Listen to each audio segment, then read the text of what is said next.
Le aprecio al coordinador de Morena en el Senado, al presidente de la Jucopo en el Senado también, a Ricardo Monreal, que nos toma esta llamada telefónica. Ricardo, gracias por la comunicación, muy buenos días. No, al contrario, gracias a ti, Luis. Ahora voy viajando, a ver si no se escucha ruido, pero lo hago con mucho gusto con tu auditorio y con esta importante estación de noticias. Mil gracias, Ricardo. Mira que hemos platicado tú y yo muchas veces mientras estás viajando. Sí, casi siempre. Sí, siempre nos toca ahí cuando andas en alguna ruta. Y déjame preguntarte, ayer te reuniste con Mario Delgado, con el presidente Andrés Manuel López Obrador, pues muchos temas, obviamente el asunto de Lozoya, pues es uno de los medulares, pero ¿de qué hablaron? Cuéntanos. Mira, primero hablamos sobre la agenda legislativa. En ese momento recuerda que teníamos por celebrar la comisión permanente, la sesión de la comisión permanente, donde se trataría fundamentalmente la convocatoria a los periodos extraordinarios en ambas cámaras, con temas diferentes, pero que no tenía sino una posición ordinaria. La Cámara de Diputados tenía 4 temas: presupuesto y responsabilidad hacendaria, una ley de adquisiciones para este tema de adquirir medicamentos en el extranjero, la extinción de fideicomisos y una ley de remuneraciones con motivo de la resolución de la Corte. Y la Cámara de Senadores tenía 7 asuntos. Nosotros no tenemos ninguna dificultad, vamos a celebrar el periodo de sesiones extraordinarias el día 29, la semana que entra, pero en el caso de la Cámara no se logró el consenso al interior de ellos. Entonces, este fue uno de los temas que tratamos con el presidente.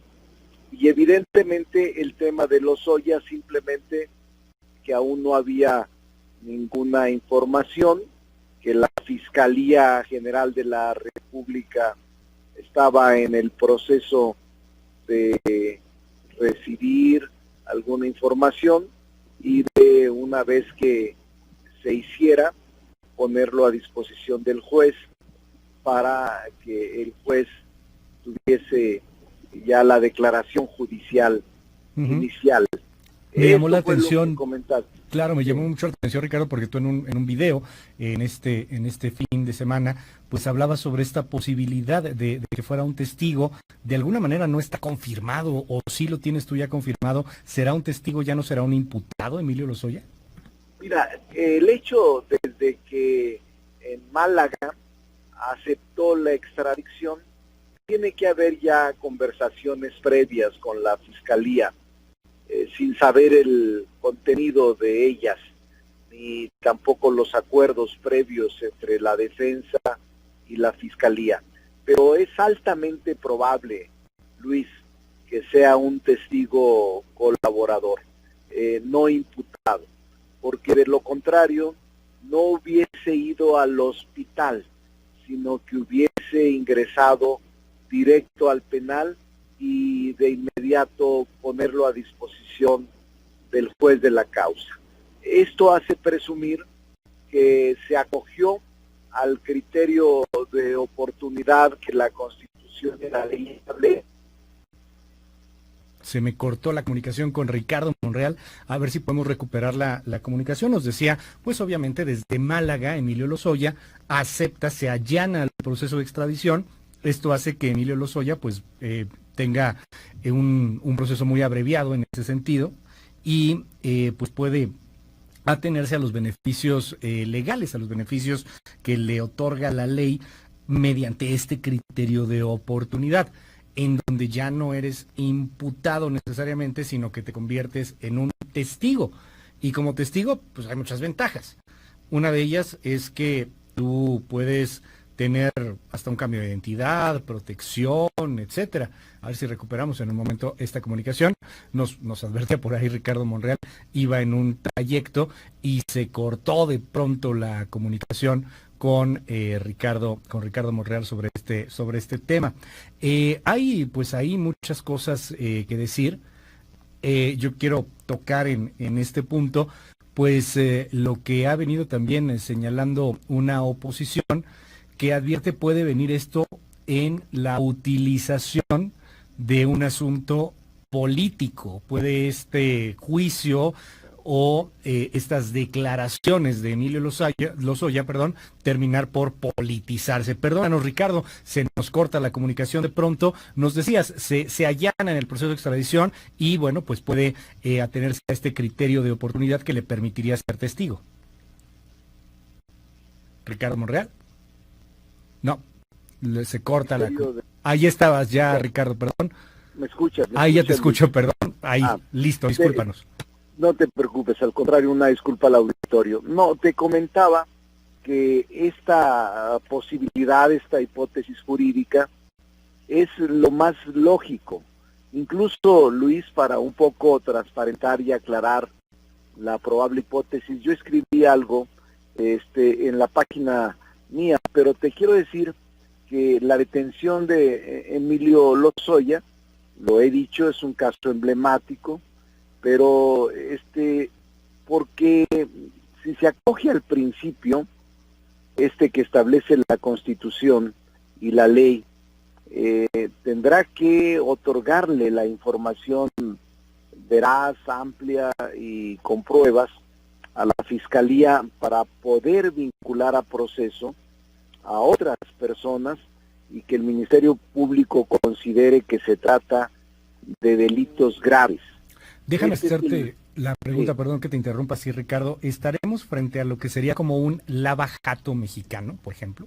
Sí, okay. En términos de derecho comparado, son figuras similares, no iguales, pero tienen más o menos el alcance del caso, no solo aquí, no solo en Italia, sino en Colombia se usa, en Estados Unidos es muy frecuente. En Estados Unidos los beneficios para que el imputado se convierta en testigo protegido o en colaborador de resoluciones o de investigaciones es muy usual. En México no se ha usado tan frecuentemente, o sobre todo en casos tan emblemáticos como este. Pero creo que va a dar mucho, Luis. Por supuesto. Va a dar mucho porque el hecho de que esté aquí, de que haya aceptado la extradición, que haya ido al hospital en lugar del reclusorio, habla pues de que ya se acogió de este criterio del que comentamos y que seguramente ya asumió los beneficios del mismo. Sin embargo, Ricardo, podría politizarse mucho, o sea, si de repente los implicados son justamente los miembros de una oposición, que de por sí está, seamos muy francos, y lo hemos dicho aquí, con los mismos miembros de oposición, muy debilitada, pues yo me imagino que esto en medio de la elección, etcétera, tiene esas lecturas para 2021 también. Imagínate ver, no sé, a un ex candidato o ver a un legislador del PAN o del PRI o del PRD, pues obviamente también tendría ahí una lectura política. ¿Qué dices a esto que señalan muchos críticos? Sí, incluso te diría, Luis, en honor a la verdad, que es una lectura inevitable, porque seguramente se usará por quienes quieran hacerlo de esa manera, como se ha usado siempre, lamentablemente, este tipo de investigaciones, porque una vez iniciada esta investigación, Luis, que por cierto está en sub judice en este momento, todavía no ha declarado ante juez, porque una vez que se inicie la investigación, incluso hasta antes de que se inicie el auto de apertura a juicio, es cuando el Ministerio Público puede abstenerse de ejercer acción penal en ese momento, con base en este criterio de oportunidad. Por eso es interesante, porque va a ser inevitable esta interpretación política, dado que se trata de un acto, al parecer, de corrupción profunda, en donde está involucrada toda una red de la cual él tiene conocimiento y tiene pruebas.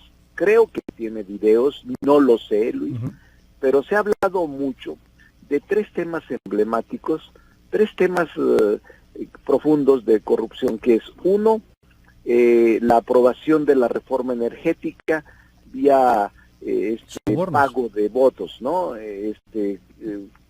Cohecho. Si la memoria no me falla, Ricardo Monreal, la primera vez que yo conversé contigo al aire fue yo estando en el programa de la tarde y tú habías denunciado como diputado de Movimiento Ciudadano entonces todo esto. Yo te preguntaba si había pruebas en ese momento sobre este asunto, pues ya hace varios años, 2014 si no me equivoco. 2014, y bueno, lo recuerdo bien, Luis, sí, ¿cómo no? Eran de las primeras entrevistas que tenía en ese momento con motivo de este tema. De ahí se abrió mucho, pero te diría que incluso escribí un libro, está a disposición en mi Twitter de manera gratuita, se llama Reformas Estructurales, Mitos y Realidades, porque yo te decía en aquella ocasión que me temo y me temía que no solo en materia de reforma energética hubo ese tipo de prebendas, de bonos ilegales en favor de legisladores, sino en varias reformas estructurales. Recuerda que fueron reformas muy, muy difíciles, la reforma educativa, la reforma laboral, la de telecomunicaciones, la reforma fiscal, así de que se comentaba y existía el temor o el rumor fundado de que circulaba mucho dinero en torno a la aprobación. De que les habían dado un cochupo, un soborno sí, a los había todo eso. Incluso en el libro lo describo, lo describo, y tú me preguntas, oye, ¿tienen pruebas? ¿Sí? Yo dije, no, hasta este momento, tenemos testimonios, pero obviamente se cuidan. Tenemos el tema de los cheques que andan circulando, de las subvenciones extraordinarias, pero no tenemos nosotros pruebas, te dije yo, porque eso era lo que circulaba. Ahora, Luis, con este nuevo caso, con este caso al descubierto, con el arribo de Emilio Lozoya, tendremos la posibilidad de saber y concretar lo que en aquel tiempo se suscitaba y se presumía. De ahí que yo quiero preguntarte, justamente por eso poníamos sobre la mesa el caso Lava Jato allá en Brasil, el asunto de Odebrecht, y cómo pues esta cuestión de denuncias terminó por simbrar a la clase política brasileña en su momento y después a gran parte de la clase política del mundo, particularmente en Latinoamérica. Emilio Lozoya se atañe a un criterio de oportunidad, como pasa en el planeta, como pasa en Estados Unidos, en Italia, en donde tú quieras, porque, digamos lo más sencillo, vas a cazar a un pez mucho más gordo o vas a generar pues un desmantelamiento de una red de corrupción muchísimo más gorda. ¿Quién es más gordo que Emilio Lozoya? ¿Quién podríamos ver entonces, Ricardo Monreal? Pueden ser secretarios, pueden secretarios de Estado, pueden ser incluso legisladores, pero déjame decirte una cosa sin avanzar y sin adelantar vísperas, Luis, con toda seriedad. En los casos en que operan estos criterios de oportunidad, tiene que haber, iniciada la investigación, un análisis previo, objetivo de todos estos datos que ha expresado la filtración, porque no ha habido nada formal, Luis, hasta este momento. Lo que yo he observado y que es una tendencia normal en México, la filtración de información y de expedientes. He visto expedientes hasta entrecomillados, Luis.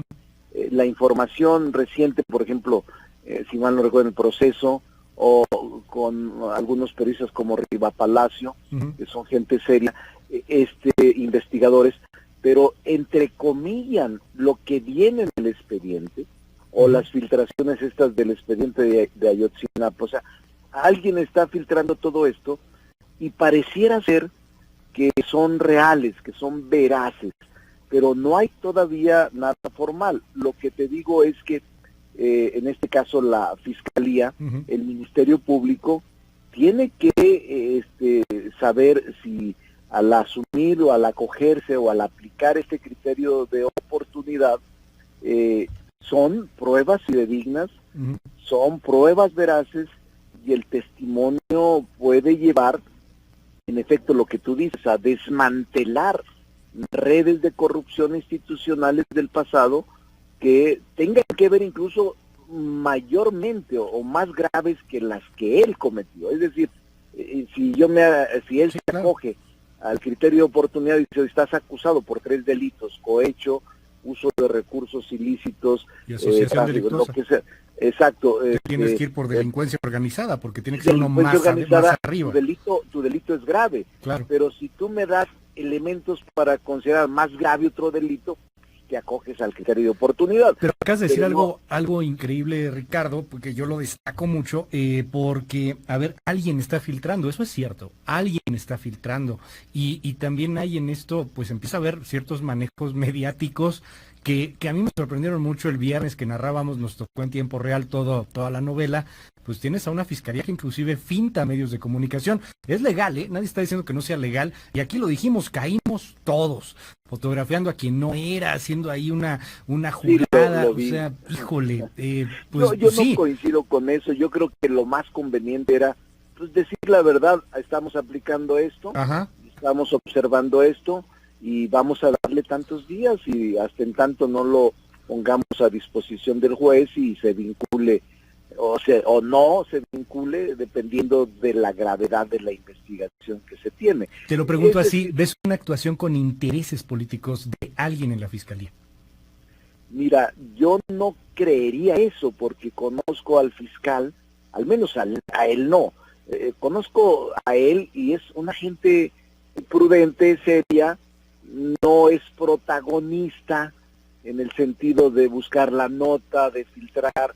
No, creo que al contrario, es un fiscal más bien sobrio, más bien cuidadoso, porque además, Luis, todo lo que está pasando, que es lo que no están revisando, todo lo que está pasando y que se está filtrando a los medios de comunicación, puede ser motivo de alteración al debido proceso.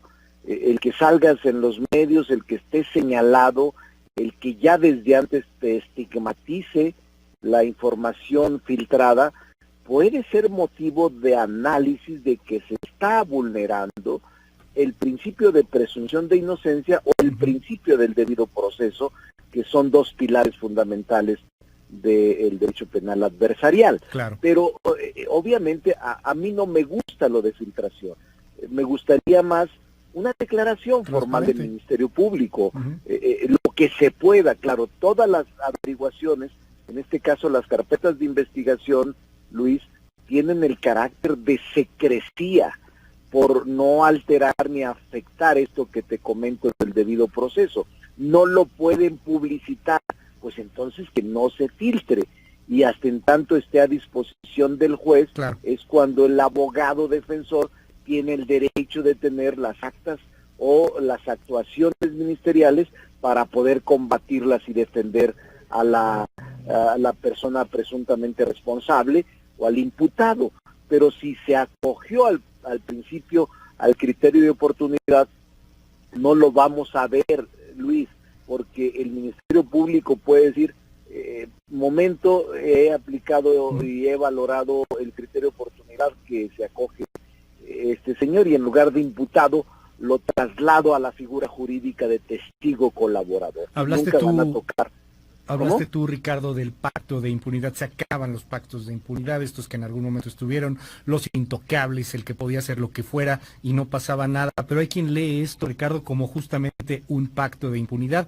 De Lozoya tú me mencionabas 3, pues ahí tienes lo de Odebrecht, los sobornos por el tema de la reforma energética, pero te pongo el de Fertinal, te pongo el de agronitrogenados, están incluso, los astilleros. Incluso el tema de el robo a ultramar, que además tiene décadas, me dicen los que saben, esto de robar en buques, el huachicoleo en alta mar, el huachicoleo en ultramar, que quien escribió, que por cierto escribe bien, Mario Maldonado, colaborador en este espacio. Mario Maldonado, yo no lo conozco, quizá alguna ocasión me lo he encontrado, pero escribe bien. Sí, no, es colaborador aquí. Qué bueno, pues tienes un buen colaborador, pero seguramente Luis, tiene él información también, porque los datos que lo he visto en su, o sea, tiene buenas fuentes, a eso me refiero. Y un periodista que tiene buenas fuentes, además de saber redactar bien, siempre es leído. Yo no lo había seguido, ahora lo sigo de vez en cuando, pero leo que tiene información. Y esto que sacó de Ultramar, del huachicoleo Ultramar, es otra de las vertientes que quizá esté en la indagatoria y en las carpetas de investigación. Pero yo insisto en el tema, o sea, todo eso que pudo haber hecho Lozoya, pues ahora no tendría ningún castigo, Ricardo. O sea, va a cantar, va a decir quién fue, va a decir quién lo ordenaba, y él se benefició. Digo, no es una persona que diga... Estoy de acuerdo, menor. pero así, estoy de acuerdo, podría ser injusto para efecto social, pero es legal para efecto formal. Ahora, el Ministerio Público, Luis, tendrá que valorar, esa es la evaluación que hace el Ministerio Público de la información y las pruebas que presente y qué nivel tienen para poder establecer dos criterios. Uno, la extinción, es decir, que no se aplique pena alguna. Y dos, la reducción de la probable pena, es decir, si tienes en los 3 delitos una probable pena en el término medio aritmético que ya no se aplique estrictamente en el derecho penal, pero la pena es de 4 a 8, a 12, 15 años, puede reducirse, no totalmente extinguirse, pero eso ya es una valoración del Ministerio Público. Ricardo Monreal, te aprecio mucho que nos hayas tomado la llamada telefónica en esta mañana, muchos temas de los cuales platicar. Bueno, ahora sí que, digo, platicaste ayer con el presidente, vieron muchos temas, de pura casualidad no te dijo si renuncia o no renuncia Jiménez Espriu. No me dijo eso. ¿No? Vimos otras cosas que mañana vamos a revisar, okay. Pero interesantes. Tú sabes, Luis, mis reuniones son muy francas, muy abiertas, yo nunca las he ocultado, y son en Palacio Nacional. Me reúno con el presidente de la República normalmente cada 10 días, cada 2 semanas, claro. Y ayer conversamos sobre el periodo extraordinario de sesiones y sobre otros temas que ya platicaremos.